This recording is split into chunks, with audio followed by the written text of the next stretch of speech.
Oi gente, tudo bem? Eu sou Felipe Lucena e esse aqui é o Dois Pra Lá, Dois Pra Cá, o podcast que fala sobre a presença nordestina no Rio de Janeiro. Você pode estar achando estranho, esse sotaque carioca cheio de S's e R's falando sobre presença nordestina. Porém, a maior parte da minha família veio de estado do Nordeste, então eu tenho lugar de fala. Inclusive, alguns desses familiares estarão aqui, me ajudando a contar as histórias dessa história, que terão como episódios a migração, os avanços do Nordeste de hoje, as questões sociais, a cultura, a culinária, entre muitos outros temas. Partiu, simbora! Meu alegre coração é triste como um camelo, é frágil que nem brinquedo, é forte como um leão. É todo zelo, é todo amor, é desmantê-lo. É querubim, é cão de fogo, é Jesus Cristo, é lampião. Essa misturada toda, cantada pelo pernambucano de Petrolina Geraldo Azevedo, na música Canta Coração, tem tudo a ver com as mescladas práticas religiosas que vieram de lá de cima e baixaram aqui no Rio de Janeiro. Como muitas outras coisas que mostramos aqui nesse podcast que segue andando com fé para não falhar, as religiosidades nordestinas estão muito presentes no Rio de Janeiro. Quando ainda era diretor do Museu da República, no Catete, zona sul do Rio de Janeiro, o museólogo e professor Mário Chagas falou comigo sobre esse tema e explicou que são muitas as presenças religiosas nordestinas no Rio de Janeiro. Essas presenças religiosas vão do catolicismo às religiões de matrizes africanas. A presença de um catolicismo popular, que tem marcas muito variadas, mas sobretudo uma sustentação de fé forte. Além disso, vemos também religiosidades que mesclam, que misturam fortemente as tradições de matriz africanas com as tradições de matrizes indígenas, e isso se mistura fortemente. Vemos isso no Maranhão, no Ceará, em vários lugares. E então eu estive no Ceará, em Almofala, fui participar de umas reuniões lá em Almofala e fiquei impressionado, porque o pajé, que até faleceu, o pajé Pitaguari, que era o pajé Barbosa, ele tinha uma dinâmica com os encantados, mas ao mesmo tempo com a Umbanda, então ele estava ali no cruzamento, mas algumas orações eram orações católicas, você poderia dizer que elas, e essas misturas todas, que é uma mistura popular.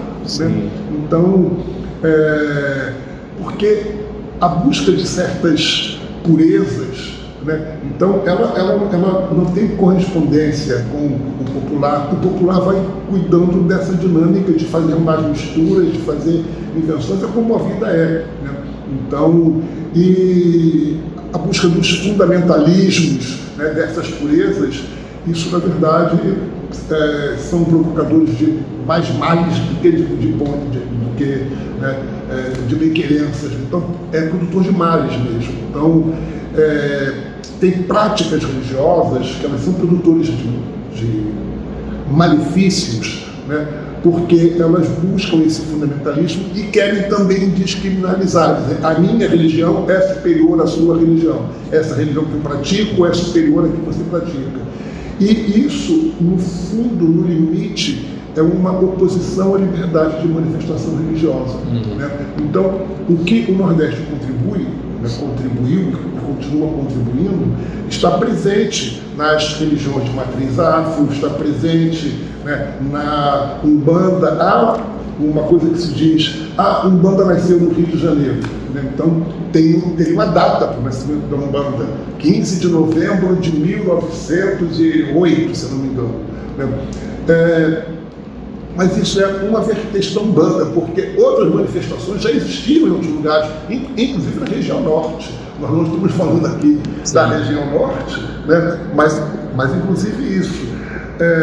Mas o que mais importa é que, né, eu gostaria de dizer para você assim, eu pessoalmente não tenho religião. Né? Então, para mim essa é uma situação, né, confortável, portanto.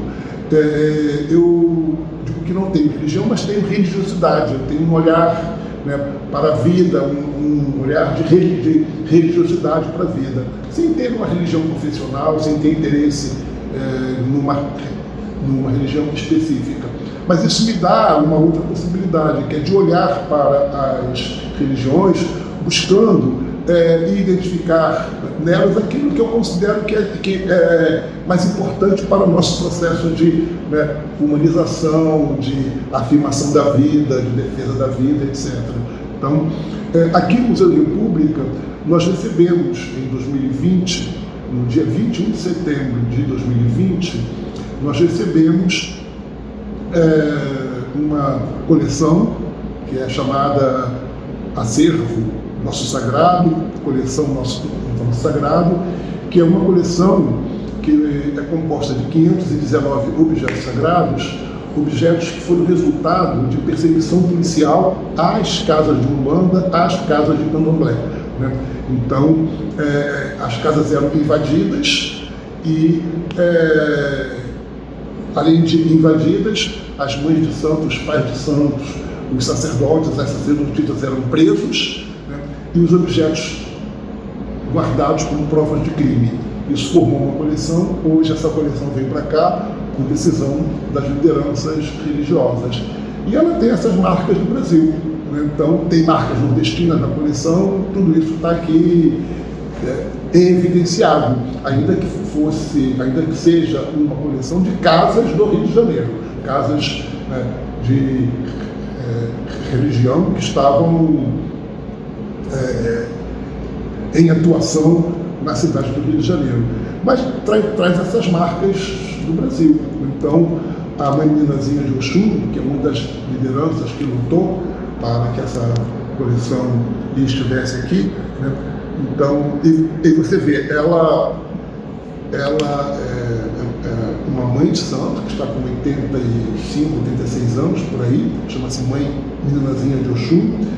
A avó dela é Iadavina, né? Que era uma Ialorixá. Essa Iadavina foi feita no santo pelo pai Procópio de Ogum, que é baiano. Então, há uma articulação que ali, em uma geração, em 2 gerações, você chega na Bahia, você chega em outros lugares, né? Mas na Bahia especialmente. Da mesma maneira como essa coleção aqui foi resultado de perseguição, na Bahia tem uma coleção que foi resultado de perseguição, que está lá no Museu Afro, na Bahia. Em Pernambuco tem uma coleção que é chamada Xangô, que está no Museu do Estado de Pernambuco, que também foi resultado de perseguição religiosa, né? Assim como o Mário de Andrade levou uma outra parte da coleção de Pernambuco para São Paulo, está lá no Centro Cultural de São Paulo, e é uma coleção nordestina que está lá. Então, em Alagoas tem uma coleção também resultado de perseguição religiosa, a coleção Perseverança. Então, Felipe, a religiosidade tem essas marcas importantíssimas, mas também sofre com a discriminação, né, racial, com uma discriminação social, aqueles que tentam dizer que tem uma religião superior, mais importante, mais isso e mais aquilo, né? Quando mesmo aqueles que se dizem cristãos e que em nome de Cristo perseguem, né? E em nome de Cristo são capazes de matar.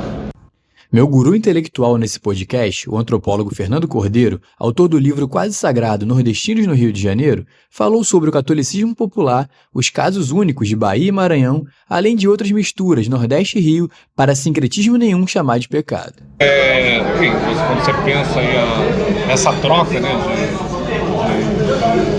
a própria Umbanda, né, que vem, essa própria questão do... Você tem que pensar isso com a questão dos negros, pensar isso nessa relação, né, em Rio, Bahia, Maranhão, onde que a identidade de cada um de vez de cada lugar desse da região, do lugar da África, inclusive, pensar essa diferenciação. E quando você fala do catolicismo, eu lembro muito de um catolicismo popular, né, que você tem no Nordeste, que é diferente muitas vezes desse catolicismo tão rígido, talvez, de alguns lugares aqui. Mas lugar também em Portugal não também é diferenciação. Eu tenho um livro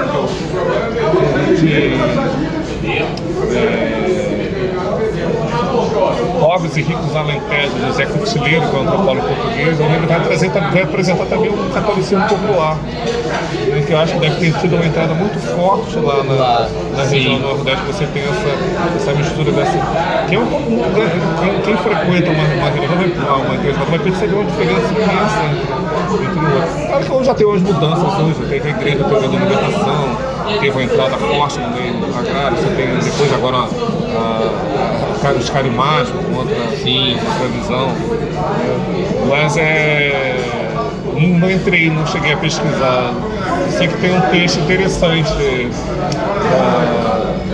de uma dissertação na tela também, que é sobre o Maranhão, quando vai entrar nessa questão dos imigrantes nordestinos de Janeiro, num lugar onde vamos trabalhar com essa questão específica dessa identidade maranhense, que passa por essa questão da religiosidade deles, que é uma coisa específica que não tem. Na Bahia você também, os baianos, você vê isso, né, essa entrada forte. Ou então você vê isso na frente, o Luiz Gonzaga de um lado e o Pai de Cícero do outro. Pai de Cícero, sim. De seu Zé Pilintra a São José, o historiador e professor Luiz Antônio Simas foi no cerne do assunto, sem ladainha. O Rio foi fortemente impactado pelas maneiras nordestinas de lidar com o mistério, com a religião. Desde o candomblé baiano, afro-baiano, e a gente esquece que é Nordeste, né? Então, é Nordeste, tá ali. Sim. Até ritos que acabam configurando a formação da Umbanda do Rio de Janeiro. A Jurema, o Catimbó, Zé Pilintra, que é o mestre de Jurema na Paraíba, em Pernambuco, Alagoas, e no Rio de Janeiro é o malandro da Lapa, das Umbandas do Rio de Janeiro. Isso é muito impactante. O Nordeste traz um tipo de cristianismo que eu chamo de cristianismo popular do fantástico, que é aquele cristianismo português muito ligado a crendices, muito ligado a superstições, muito ligado aos fenômenos vinculados a milagres, que estão vinculados à seca, aos infortúnios. Sim. Então, quando você pensa aí, a Santa Luzia passou por aqui com seu cavalinho comendo capim, Santa Clara clareou, São Domingo alumiou, vai chuva, vem sol, né? As rogações a Santo Antônio, São Pedro e São João com as fogueiras, cuja origem no Brasil é a colheita nordestina, é aquela coisa de que quando chega São José você pede para que São José traga chuva para que você possa colher o milho. Sim. Em São João. Sim. Então tem muito da religiosidade nordestina que caracteriza a formação do Rio de Janeiro também. É muito mais impactante do que a gente imagina, está entranhado na cultura carioca. Sim. Sim, está entranhado. Não há quem tire mais essa parte do Nordeste no Rio de Janeiro. A palavra religião vem do verbo latino religare, que significa religar. As ligações e os sinais estão todos aí, até São Tomé ver. E quem ouve são vocês. Na próxima semana tem mais 2 pra lá e 2 pra cá. Aquele abraço, irmãos e irmãs. Fiquem na paz e sigamos com fé. Valeu!